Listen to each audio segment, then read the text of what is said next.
Hello, everyone, and welcome to Objective Health.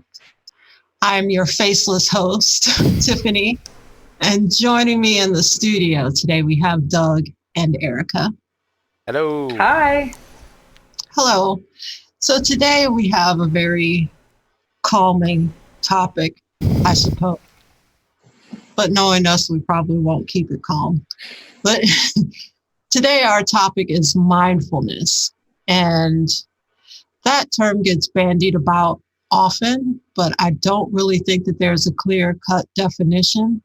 So in order to clarify matters, we're going to start off with a good definition of mindfulness.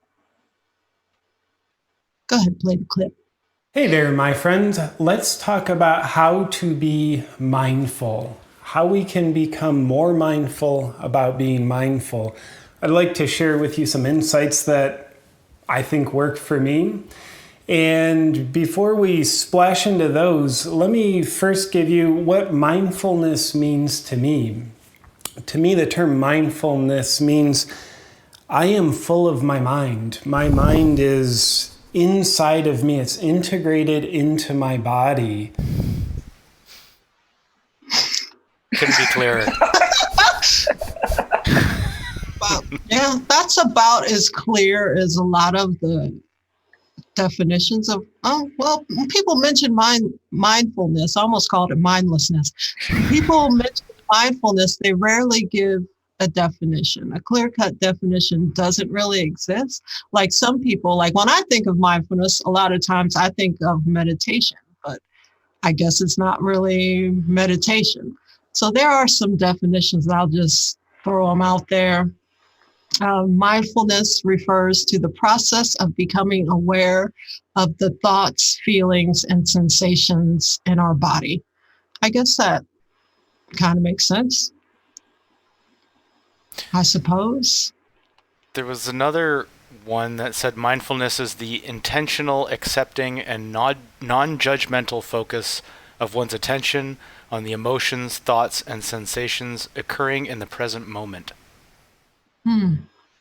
Well, it's also been defined as acceptance, attentiveness, awareness, body focus, curiosity, a non-judgmental attitude, focus on the present, blah, blah, blah, blah, blah.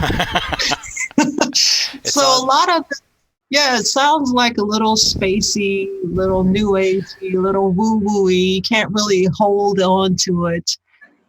And yeah. I guess it kind of encapsulates the qualities of the mind if you want to get esoteric on it. But I guess maybe we could just refer to it as just paying attention to what is going on around you and paying attention to what you're doing and what you're thinking and what you're feeling.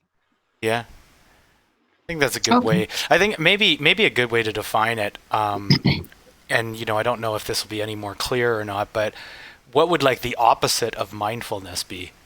And I guess to me it means like, kind of the way that we usually are, where our mind is kind of on something. We're not thinking about ourselves in the present moment. We're not aware of what we're thinking of necessarily. We're just thinking. And we're not, we might have a moderate amount of focus on ourselves or on the environment, but I think generally we're so caught up in what our, thoughts of the moment are that we aren't really thinking, we don't have a clearer picture of ourselves doing whatever it is that we are doing. Mm-hmm. That wasn't It's almost clear at like all, the actually. opposite. No, that was clear. It's almost like the opposite is distracted or disassociated or being a space cadet. Yeah. And I think that we're always kind of space cadets, I think. Like I think that most people go through the day and aren't in a state of mindfulness very often at all, if at all. I think most people probably go through their day and they never are kind of in a mindfulness kind of mindset. They're just sort of jumping from one thing to the next. You know, you wake up, it's like, oh, got to get dressed, got to go to work, blah, blah, blah, thinking about the meeting that's going to happen that day, thinking about this, thinking about, you know, oh, I got to take the kids to the doctor's appointment, blah, blah, blah. Like all these kinds of things are going on. And it doesn't even necessarily have to be hectic kind of stuff. It might just be like, oh, that movie I watched last night was really good. And, you know, blah, blah, blah. It'll be really nice to see my friend so-and-so again, et cetera, et cetera, et cetera. It's like those thoughts are kind of always there. And it's always just this kind of like constant grinding out of information. And I don't know that mindfulness necessarily means that you won't be thinking about those things, but it's just kind of the awareness that you are thinking about those things. And the awareness that, no, what I'm doing right now is, you know, I'm sitting at my computer. I'm not at that meeting where somebody said something rather insulting to me. I'm not, you know, even though you might be actually dwelling on that, you're more aware of the fact that you're not there right now. Because if you are always thinking about what you're saying, what you're doing, your place in the environment around you, and you didn't like have time that you thought about or planned your day or reflected on what you did or at work or what you just did. I mean, it's not like you can be mindful every single second of the day. But maybe in a way you can, because if you're reflecting on what you're reflecting about, that is a form of being mindful too.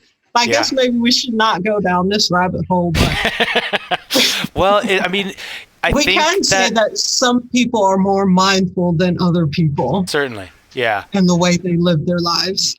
Like maybe Buddhist monks or some people who have been meditating their entire lives and 8 hours a day, 12 hours a day, maybe they have reached some sort of state where they can be kind of mindful every second of the day.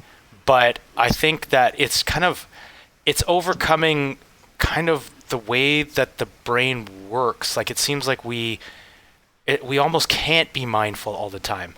Like unless maybe long training actually does do that. But it's like, you know, once you actually try and practice this sort of thing, you realize how difficult it is, how hard it actually is to be aware of the thoughts that you're having in conjunction with what you are doing at that particular moment, the emotions you're feeling, et cetera, et cetera. It's like a level of meta awareness that I think is actually quite rare. Yeah. Well, and it's interesting that they talk about the mind, especially in like traditions like Buddhism or even the Vedas, about being a monkey mind and how it's this constant chattering going on. And, you know, obviously some people have it worse than others. I do think there's environmental stimulations that cause it to be more monkey-ish, you know, whether it's caffeine or loud noise or distractions, you know, kind of going back to what you were saying, Doug, about Buddhist monks. I mean, they can maybe meditate and be mindful 8 hours a day, but they're also in a serene environment. They don't have, you know, kids yelling at them and horns honking and cell phones ringing and all these distractions. And you know, in doing preparation for this show, you do read about a lot of the Buddhist precepts behind it, and it all sounds wonderful, but we don't live in a time like that. You know, we live in a time where everything is constantly distracting you and drawing your attention. And so it's really an uphill battle, as you said, to even pay attention when somebody's making a comment to you and like really listen to what somebody's saying instead of running that monkey mind going, oh, what's my response going to be? Or how am I going to navigate this situation? Well, it seems to be that there is kind of a need for people to be more mindful. Mindfulness is a huge industry. There's some sources that say it's worth about $4.2 trillion. Yeah. Whether that's books or lectures or podcasts and things like that address mindfulness or meditation. There is about 100,000 Amazon books that have mindfulness or some variant of mindfulness in the title. So it seems like either there is a demand for it or it's being pushed. I think it's kind of both.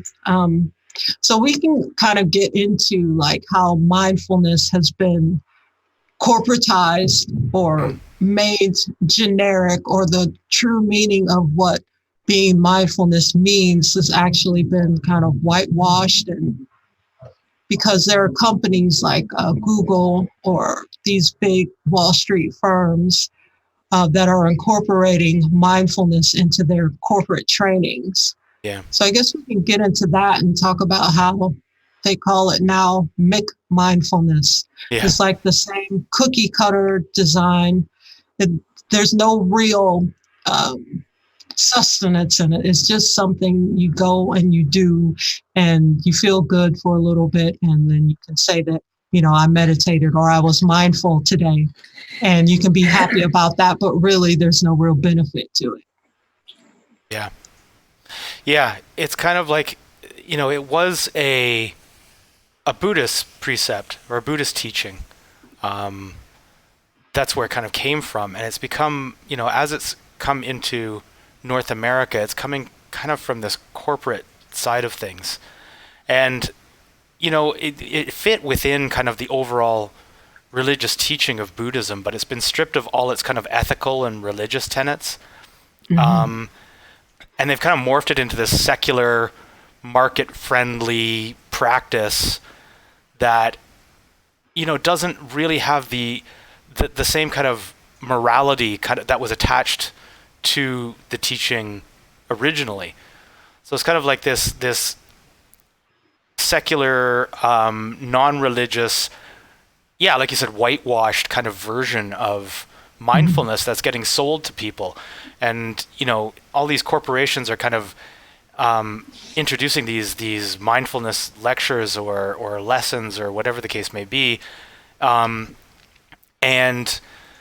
But because it doesn't have any of that kind of morality behind it, like it seems kind of strange to me that, you would have these corporations that are holding these seminars on mindfulness, and then it's like they go back to work and they're still, ruthless businessmen, like, still doing ethically questionable things. Or Google, for instance, who are, hoovering up your data like crazy and, trying to sway elections and all the privacy concerns and things like that.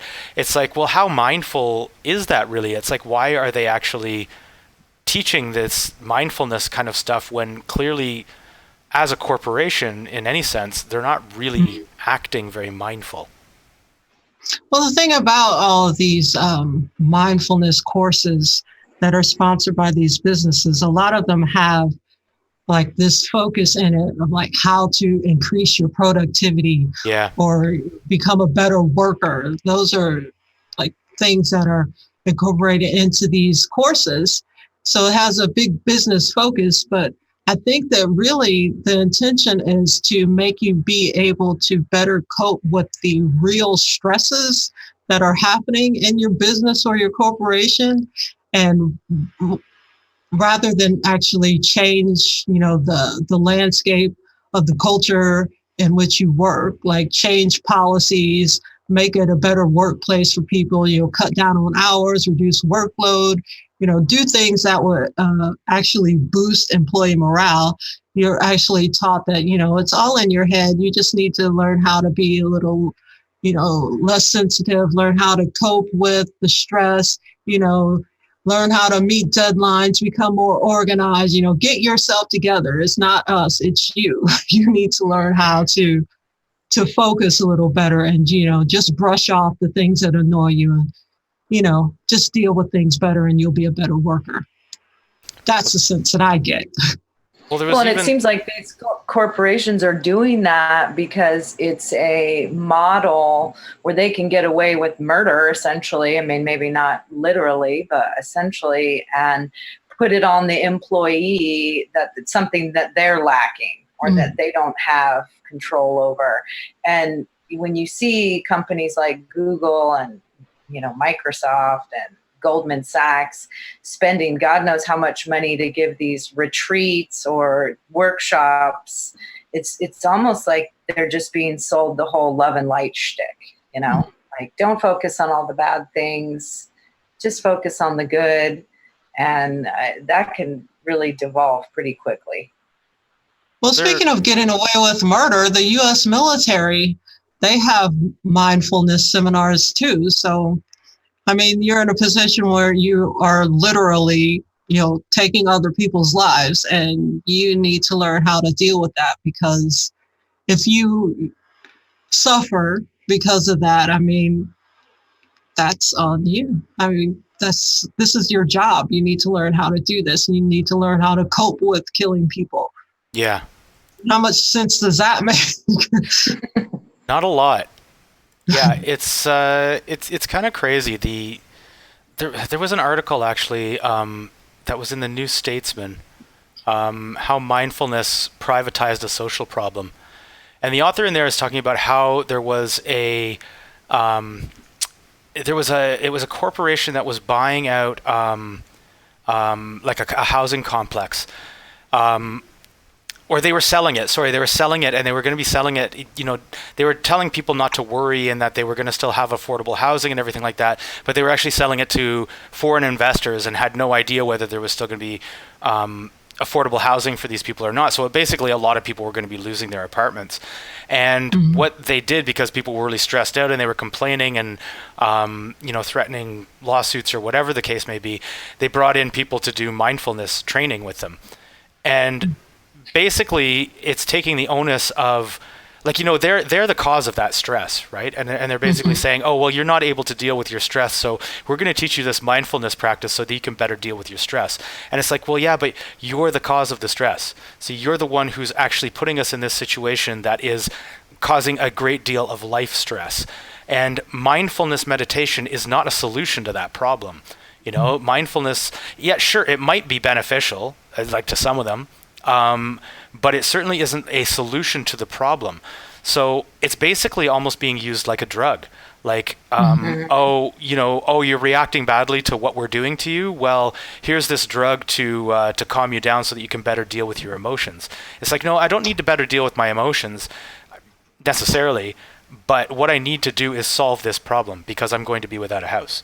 So it seems like in many situations that what they're actually doing is using it as this kind of pacifying effect for social issues that aren't going to be solved by meditating.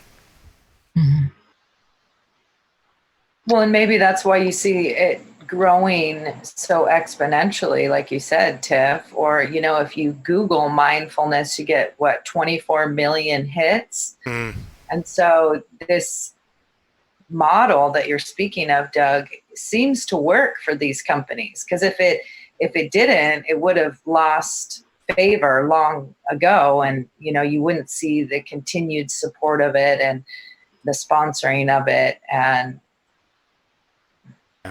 well, what was that Wall Street company where there was an employee that worked for 72 hours Merrill straight? Lynch.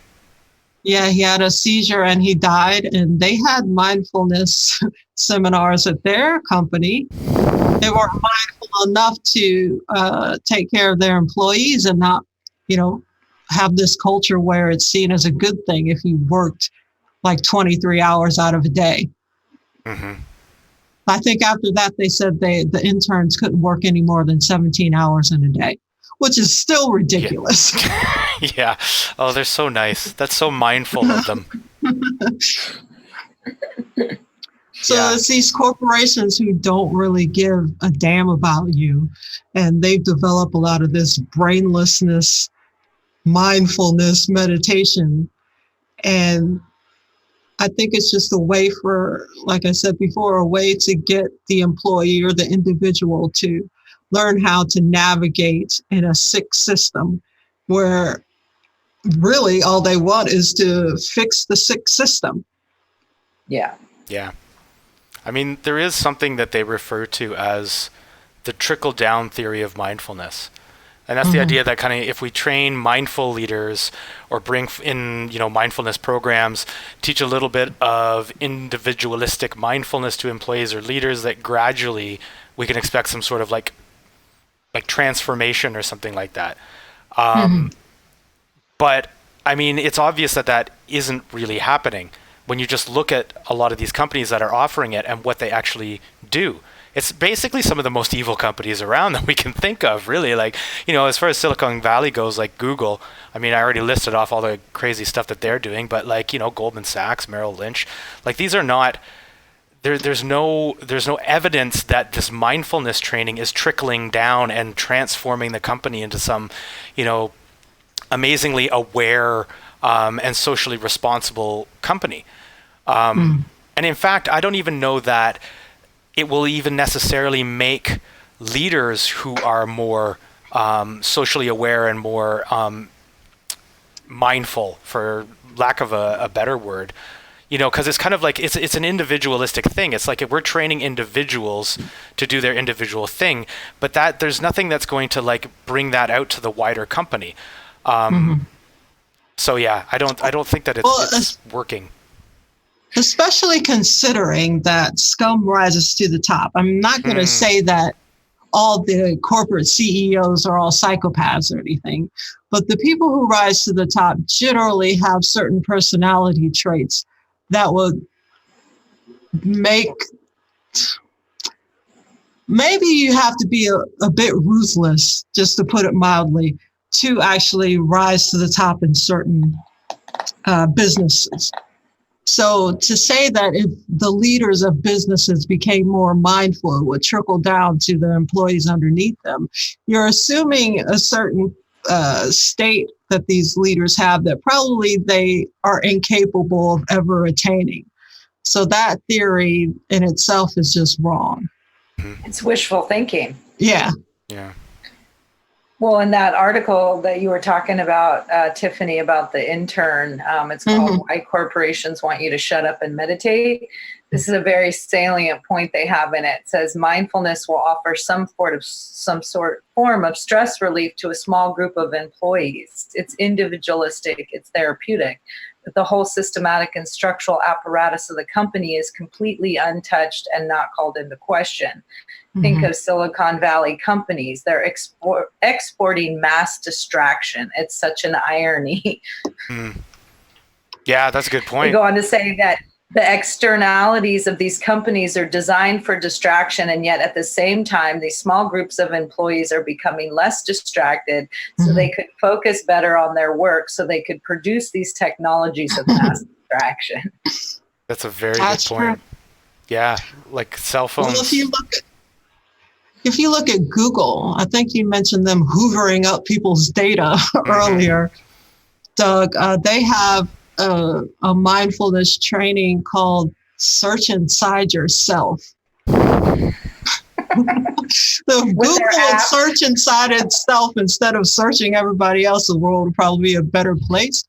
Not to say that there's no benefit to Google. I surely Googled a lot of things in my day, but it's just so,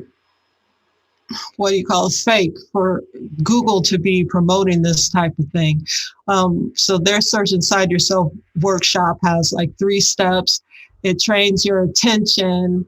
They say that attention is the basis of all higher cognitive and emotional abilities. So you have to begin with training your attention. You want your mind to be calm and clear at the same time, and this will be the foundation for emotional intelligence. Okay, that sounds good. The next step is self-knowledge and self-mastery. You want to create high-resolution perception into your own cognitive and emotive processes.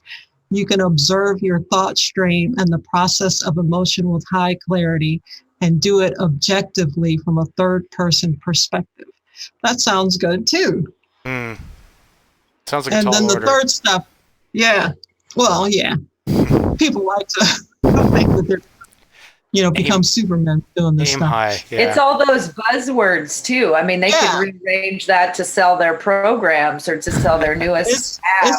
It's all lacking in meat and, it's all sustenance, floating. Yeah, it's not very practical tips on what to do. So the third one is creating useful mental habits.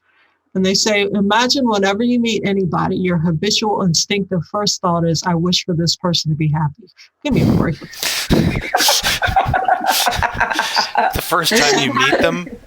Yeah, having such habits changes everything at work. Again, the focus is on work because this sincere goodwill is picked up unconsciously by others. And you create the type of trust that leads to highly productive collaborations. So those are all big words, but think of Google and all the evil things they do. Yeah. So I guess they think that if they train their employees in this kind of thing, maybe they can, distract them from all the evil they've perpetrated on the world and all the data mining they do and the privacy violations and the spying and the election interference and the lies and everything that's going on there. So well, there's one thing. That's... Sorry, go ahead. Go ahead. No, I was going to say, no, I forgot, but yeah, go. Sorry. Sorry. Here's a question though. I'm just going to put this out here because I don't really know. Like I have, some experience with like, I never called it mindfulness or anything like that, but reading like Gurdjieff and Ouspensky, they talk about self-remembering and, I've meditated quite a bit over the course of my life and so with this whole corporate mindfulness kind of thing, if a person actually is doing it and they're actually, like meditating or they are trying to kind of be more self-aware and that sort of thing, how is that? I'm having trouble formulating the question. How is that kind of anesthetizing them instead of actually kind of waking them up to things?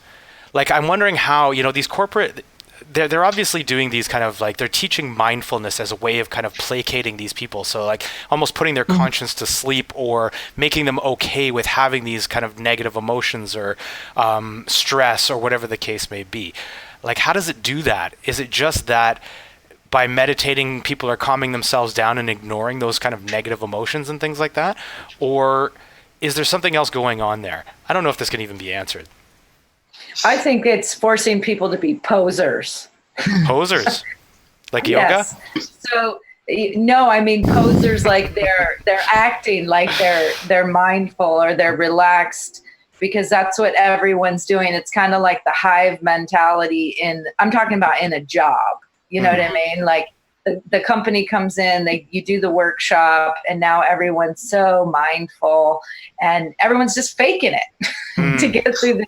Well, maybe they're just reporting that they're mindful because it's seen as desirable. You took this workshop, your company paid for it. Everybody's talking about how great it is. And you're like, I didn't notice anything. You're not going to sit there and say that, are you?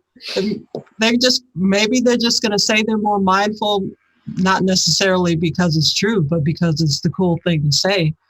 But I think, like, to your question, Doug, I think that if you look at mindfulness on a spectrum, you have, like, at one end, you have someone who's very aware, not just of themselves and their own bodily processes and their emotions and how they deal with other people, but those people are also aware of what is happening in the world, how things work, maybe the hidden hands and the movers and the shakers that are operating in this world. So say that this person is like the highest form of mindfulness you can get. And then you have like the navel gazers at the other end. Like they're so involved in themselves and thinking about their own emotions and, very self-identified. Maybe they're a bit narcissistic, at the expense of, paying attention to reality or getting socially involved or being involved with their families or giving to other people. They're so focused on themselves. They're kind of like blocking out reality, like the picture of the person with their head in the sand. Mm-hmm. Yeah. I mean, I guess it's kind of similar to what you see in the popularization of yoga as well. When all these people who are like amazing at yoga and doing amazingly bendy, twisty things can be the most narcissistic people you've ever met. And it's kind of like it really seems like there's a like a mismatch there. It kind of seems like, if these practices are supposed to kind of open you up and make you more conscious and kind of get more in touch with your emotions and be more empathic, or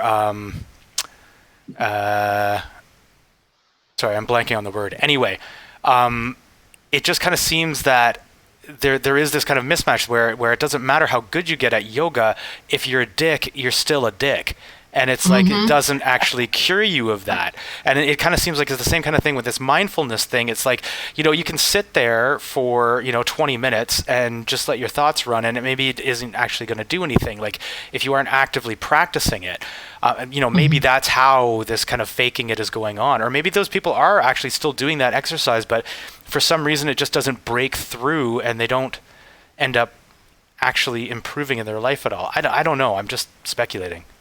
Well, I mean, we've all heard of these gurus who run meditation retreats, and then you find out a few months later they're banging all of their students. Yeah. I mean, these people aren't evolved or special, or just because they meditate, they haven't reached some higher state of consciousness. They just sit there with their legs crossed and do whatever it is they do. It hasn't really affected who they are as a person.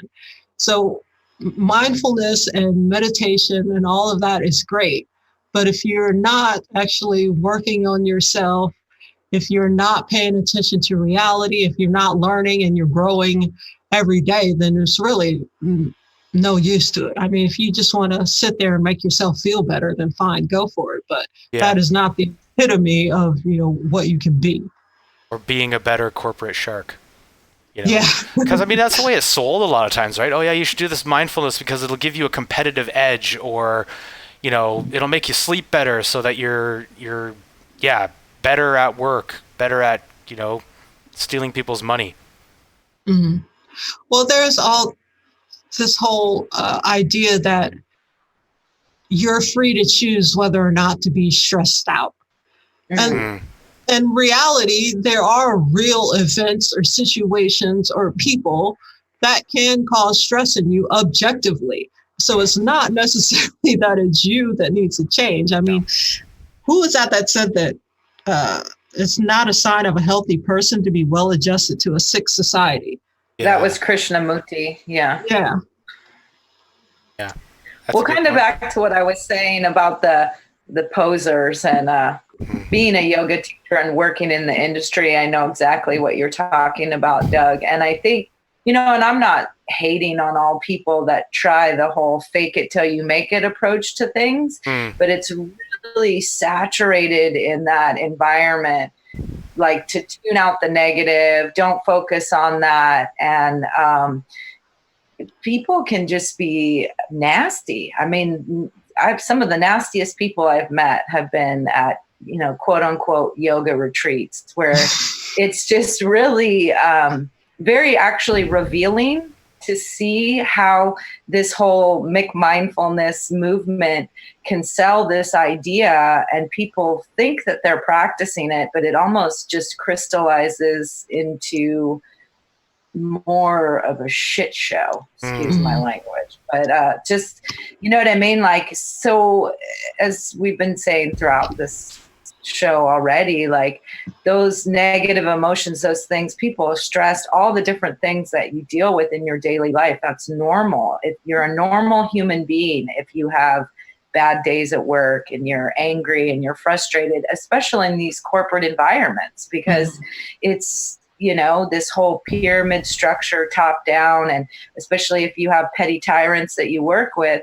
And I think this McMindfulness is just the anesthetizing of that for, just get along to go along, And then at the end of the day, you're just completely exhausted mentally, where your mind just checks out, You just and no amount of like these icebreakers or, fall into your partner's arm or turn to your partner and gather in this small group and do role play or do these 3-minute breathing exercises. Like all this superficial crap is not going to change the fact that you work in a place that's just consuming your soul. Yeah. Yeah, I was actually going to bring up that same kind of idea, because in that article, that why corporations want you to shut up and meditate, which was an interview with Ron Purser, who wrote the book McMindfulness. He was talking about the Search Inside Yourself Leadership Institute, which is Google's kind of mindfulness program. And what he said was it was an amalgam of childish icebreakers, turn to your partner exercises, 3-minute breathing meditations, and a hodgepodge of superficial materials on emotional intelligence as a pathway to career success, along with the usual neurobabble that meditation changes your brain. So, I mean, maybe that answers my question right there, like my question a few minutes back, that, why is it that they're doing these mindfulness things and it's not, clearly it's not making for more mindful companies? Maybe it is because it isn't mindfulness, it's like a bastardization of mindfulness, or like the cheap 2-minute preview of mindfulness or something like that.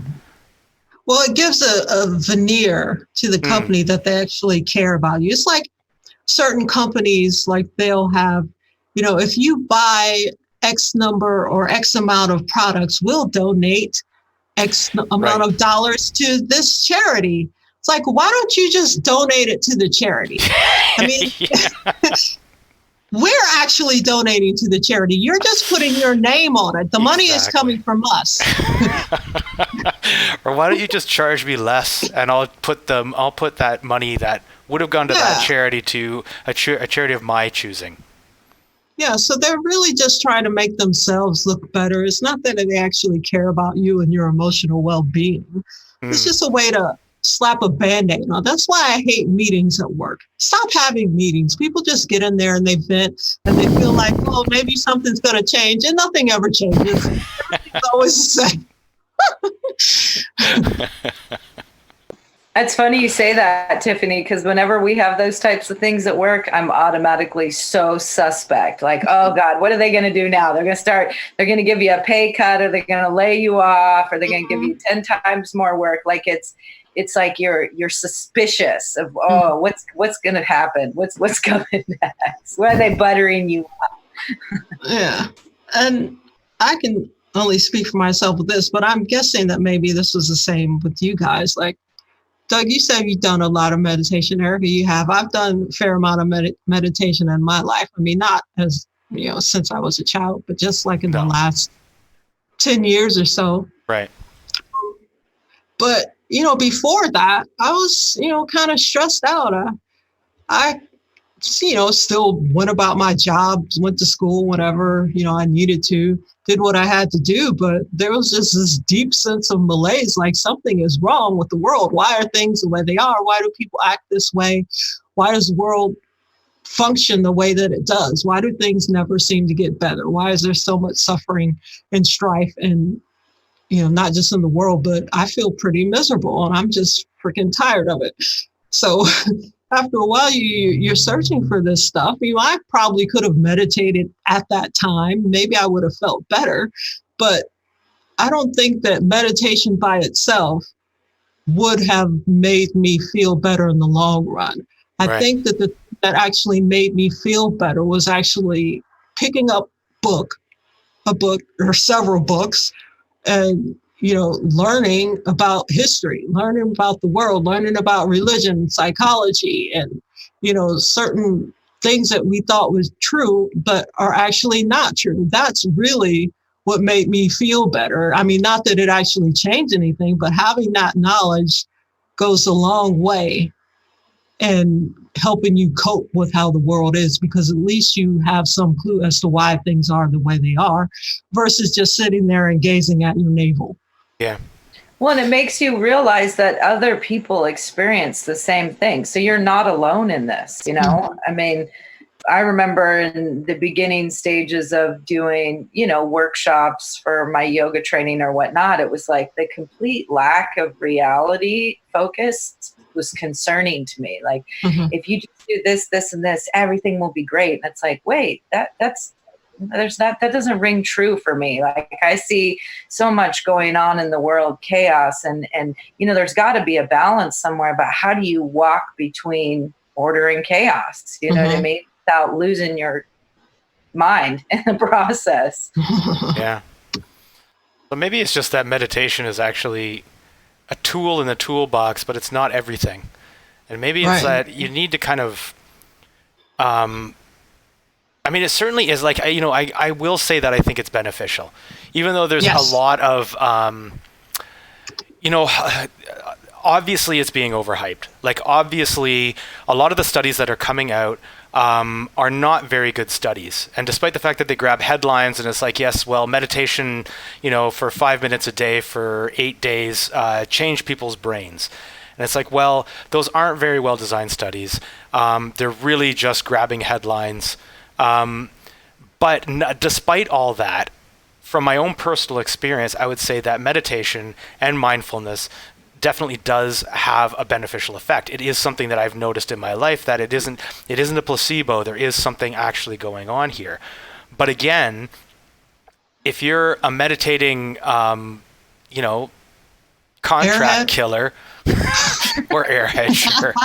But I was going to say, like, it's not going to have a heck of a lot of effect on you. So I think that you really need to look at it as one of the tools within the toolbox. It is, I think, a good way of learning about yourself, seeing your emotions, like allowing for a separation from your emotional side and your thoughts and that sort of thing, and to be able to kind of more objectively look at things.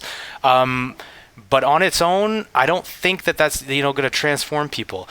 Maybe some people it will be the kind of the one thing that they needed. But I think that in general, like, like you were saying, Tiff, about like, reading books, figuring things out, really kind of digging in and finding out what's going on in our reality. It's like, it's another level of knowledge. Maybe it's like that there's the personal knowledge, like the personal, subjective, what's going on with you, and then there's the objective, what's actually going on out in the world. Right. So it only fits into one corner of that. Yeah. Well, like you two, I've experienced a lot of benefits from it. And just even doing the research for this show, you just see the word mindfulness and you're like, oh my gosh, what? I roll. And, and really, the discipline of meditation, like, coming back to it, even though you had a bad day or it's not working or you can't quiet your mind, like not necessarily throwing the baby out with the bathwater, but being open to the possibility, as you said, Doug, that this is one of many tools that can help you. And one thing I will say for me, when I started practicing it, and I read John Kabat-Zinn's work, in the 90s, and he's kind of what they call the father of Western mindfulness. But for me, more than anything, the thing I got out of it is, and we used to teach this in the classroom to 7-year-olds, just because a thought falls in your mind doesn't mean it needs to spill out of your mouth.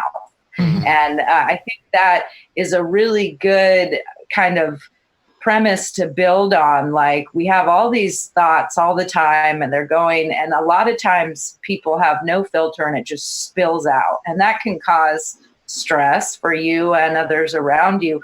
But to be aware of what's going on in your mind and how to kind of hold back before you just bleh, you know what I mean? I don't know, that's kind of my testimonial about these practices that has been helpful, especially when you're dealing with children, because once that slips out of your mouth, you can never take that back. So, and I think there's, again, back to the corporate thing, it's one of those things, like, you're working with different people all the time. And if people just spout off about anything, it can cause discord. And, well, even if you're not spouting off to people, I mean, a good thing that I've noticed personally about meditation is to be able to pay attention to your thoughts and what you're thinking and not judge them. Because all of us think like crazy things sometimes. Like, every feeling that you have isn't necessarily a true reflection of what's going on with yourself or going on with the world. So just because you think or you feel a certain way about something at some point during the day or during your life doesn't mean that it is something that you need to act upon. So just observing your thoughts and your feelings just thinking about them. Maybe you can say, oh, where did that come from? Or why did I think that? Or you kind of explore those kind of things and not just, shut the door on that. Say, oh, no, you can never think about things like that. That's just a bad thing to do. But just paying attention to your thoughts and feelings, never letting a thought or feeling pass through your brain. I don't even know how to describe that. Like if you know how you have like the marquees where, there's a message like so-and-so club will be meeting tonight at 9, or like the messages that are flashing across the bottom of the screen of a newscast. Mm-hmm. Like if you picture your thoughts that way, I mean, you have to pay attention to that. Don't let any thought go by without you noticing it. Mm-hmm. And another thing that I got out of meditation is like sometimes I have meditated it more times than others. Sometimes I get into it like really thick and do it kind of a lot, and other times it's more sporadic. But when I've gotten into it a lot, I noticed that I am a lot more loving, a lot less judgmental towards people, a lot more accepting. So, I mean, I don't have to read a study to know that I felt that way, but to actually read a study that kind of, backs up what actually was my personal experience, that's kind of a good thing. But those are just a couple things that I noticed by meditating or being mindful.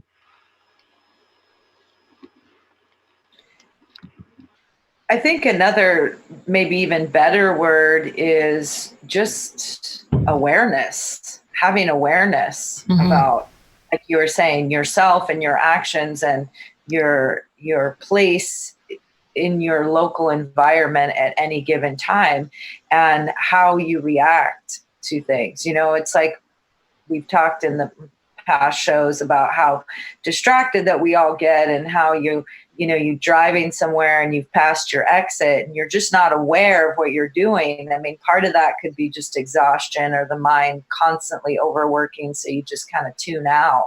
But I really think, building awareness instead of, again, back to that mindfulness word is, and I do, it's like a muscle or any other thing. It takes consistency and being aware of when you're unaware, and, I was just really unaware. And I don't know. I don't think it's something like, it seems like from our reading this McMindfulness thing, it's like, oh, this is just this little package. We're going to give it to you. It's going to change your life. You're never going to feel stressed again. And I feel like that's really dishonest in a lot of ways. Very dishonest. Yeah. Yeah. Well, there's an industry there's always an industry for somebody. And I think that this mindfulness, I think it's a way that they're kind of, I don't want to use the word preying, but capitalizing off of I call them the worried well or the mildly stressed. I mean, these aren't the people who have like any hardcore psychiatric illnesses, but people who, they want to make some, improvements in their lives. They notice that they get a little anxious, a little worked up sometimes, and they just want to find a way to relax. And people come along with these little Band-Aids or distraction from them. And really, if they would pay more attention or be more mindful of what is going on in their lives and their homes, make some tweaks that need to be done. You can't like improve anything in your life without actually doing some actual work to improve it. Yeah. And you can't just sit there and breathe your problems away. You're going to actually have to, roll up your sleeves and get to work and do something about it. Yeah. So, yeah. And there are some people where mindfulness and meditative practices are probably not the best idea because they've been traumatized so badly. Like there's some people like people with bipolar disorder shouldn't do certain deep breathing exercises because it can, perhaps prompt like some kind of manic phase, or can bring up some past buried pre-verbal traumas that can actually make things worse for those people. So meditation and mindfulness is not for everybody, is another thing to keep in mind. Yeah. It's kind of tricky to figure out who would be the people that can't who wouldn't benefit from it? Like, it seems like it's kind of blind, when you're going into it, because I've heard stories, and they're stories, so I don't know how true they are, but people going kind of away on meditation retreats and coming back like with serious psychological issues. And they didn't have them before. Now, whether they were predisposed to them in some way, and that actually something about the meditation kind of triggered it, and off they go. I don't know. And I think it's difficult to say. I mean, certainly, I don't think that those stories are common. I think that most people probably are either going to benefit from meditation or mindfulness, or it's going to be nothing. It's not going to do anything. In most cases, I don't think it's actually dangerous, but nonetheless, there seems to be that 1 in a million that something crazy happens to. Yeah. Well, and that was some of the reading that we did. One of the articles was the shadow side of the McMindfulness craze. And they talked about how that suppressing of necessary negative emotions can be very detrimental. Mm-hmm. I mean, I remember 20 years ago when my mother died, my mother's husband went on a Vipassana retreat like 2 days later, which is where you don't talk for 10 days straight. And it was like, great. So this is how we're dealing with this really tragic event. You're just going to go off and meditate and not talk for 10 days. Meanwhile, everything is chaotic around. And then, he came back and, I'm all better. It's all fine. Well, let's just move on. You know what I mean? So it was like, again, my suspicions were like, well, how did that help? I mean, I get that, you needed time away and whatnot, but that's not really dealing with the core issue of this trauma that we just experienced. Mm-hmm. And I guess that's a good example of how people can use this sort of as an escape rather than to actually deal with anything. Going on a 10-day Vipassana retreat, instead of dealing with the stuff that's going on, it's running away, basically. It's escaping. It's escaping into this meditative kind of state. It's navel-gazing, essentially, which I don't think was what Vipassana was supposed to be about. Just a guess. No, I agree, but it seems to be that a lot of the critiques of mindfulness are from people that say that they've lost the deeper Buddhist precepts and these practices. Right. They've westernized it. Mm-hmm. So, leave out all the suffering stuff and just package it nicely that somebody can do in 10 or 15 minutes. And then they feel that they've done something to better themselves. And then they move on instead of kind of getting into the nitty gritty of it. Yeah. Well, actually, Ron Purser, that guy who wrote the McMindfulness book, he wrote an article for The Guardian called "The Mindfulness Mindfulness Conspiracy," and he says, the problem is that the product they're selling and how it's been packaged. He said, mindfulness is nothing more than a basic concentration training. Although derived from Buddhism, it's been stripped of the teaching on ethics that accompanied it, as well as the liberating aim of dissolving attachment to a false sense of self while enacting compassion for all other beings. What remains is a tool of self-discipline disguised as self-help. And it says, instead of setting practitioners free, it helps them adjust to the very conditions that cause their problems. A truly revolutionary movement would seek to overturn this dysfunctional system, but mindfulness only serves to reinforce its destructive logic. And that's just, the same kind of idea. It's like, rather than actually dealing with the problem, it's like, no, just be mindful. Just be mindful about it.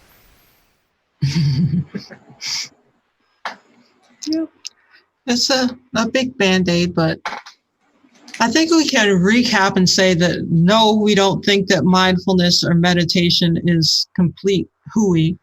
There's a lot of benefit to be gained from it, but not at the expense of avoiding negativity and avoiding reality. Yeah, it's not an escape. Like, it's not a way of, it's not even a way of dealing with your problems, really. It's a way of kind of being more in your life. You still have to do the same stuff. I mean, it's the same thing like that old, I think it was a Zen saying where they're like, before enlightenment, chop wood, carry water. After enlightenment, chop wood, carry water. It's like you still have to do the day-to-day stuff, the slogging through of whatever it is that you have to do on a daily basis, dealing with terrible people, dealing with your job, making money, paying the bills, all that kind of stuff. It's not like these kinds of like meditating or being mindful is going to get rid of any of that kind of stuff or make it suddenly more easy or something. It's just it isn't a replacement for your life. You still have to live. Right. You still have to do what is necessary for your life. So, and it's not a replacement for actually doing actual work to improve your life. Exactly. Exactly. So do we have anything else to say, or should we end on that note? I think I'm tapped. Yeah. I'm very mindful that I'm tapped right now, too. It's good to be mindful of that. I think I'm going to engage in some mindlessness. Yeah. Okay. Audience, that is our show for this. We'll be back with another show soon. If you like the show, please hit the like and subscribe. You can comment as well if you so choose. And we will see you next time. Have a great mindful day. Bye, everybody. Bye.